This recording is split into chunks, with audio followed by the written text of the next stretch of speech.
After deported veterans' death, a renewed push to end removals of former military.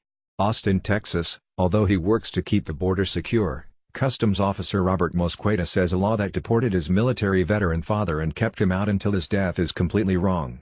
Mosqueda's father, Carlos Torres, died last month in Mexico, where he was born.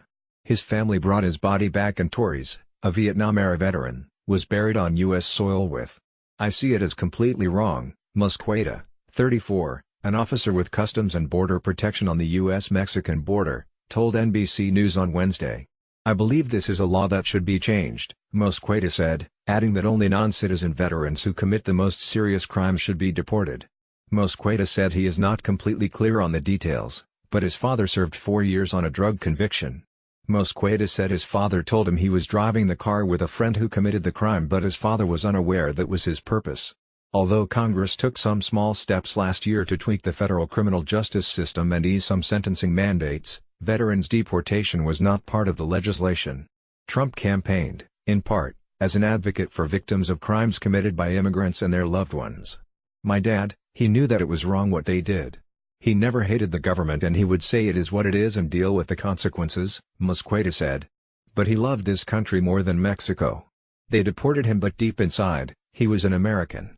An online poll released Wednesday by Smithsonian, Stars and Stripes and George Mason University showed support for protecting non-citizens and their families from deportation.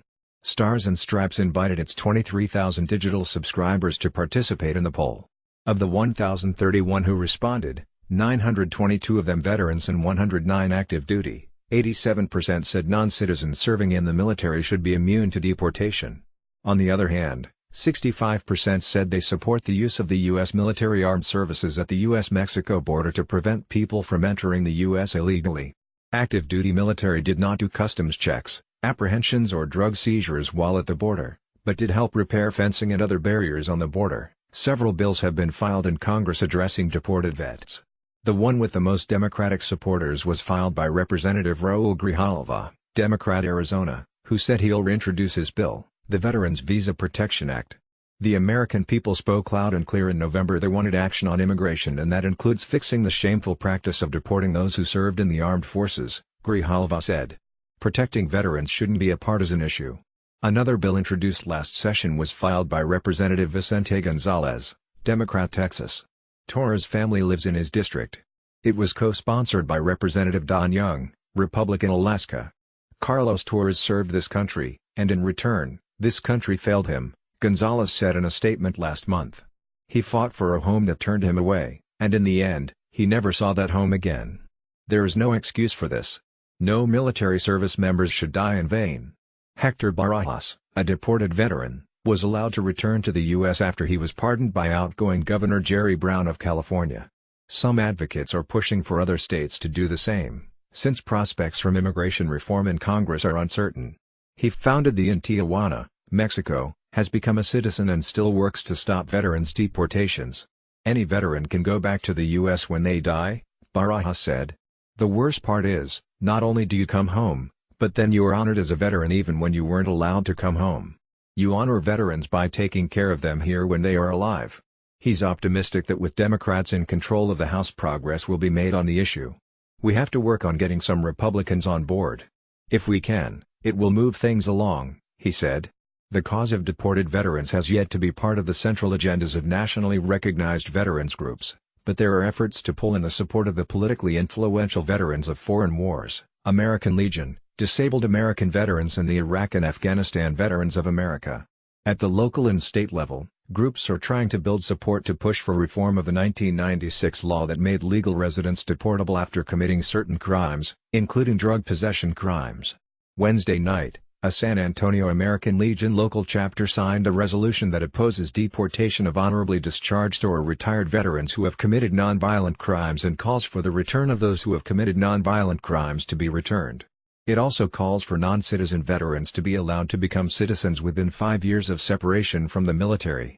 The resolution is similar to one signed last August by a national veterans group and civil rights organization. The group was founded in Corpus Christi, Texas, in 1948 to combat the denial of basic rights to American veterans of Mexican descent and went on to fight for other civil rights. Lawrence Romo, the American GI Forum's national commander, has been at the forefront of the effort to get more veterans groups to oppose veterans' deportations. "The way I see it that it's going to get done is we need to get community-based organizations and veterans-based organizations to advocate as a group," said Romo, who headed Selective Service, which registers all young men in the U.S. regardless of citizenship or immigration status to be on hand if a military draft is ever instituted. The which has in the past run programs to galvanize support for immigration reform from law enforcement officers, business people and evangelicals and others in the religious community, has also created The group is tackling several issues regarding non-citizens, the military and veterans and support for bipartisan immigration reform. Mosqueda said his father had applied twice for his citizenship, years after leaving the military, but his application was denied both times. Mosqueda did not know why. Since his father's death, Mosqueda has been studying the family's history.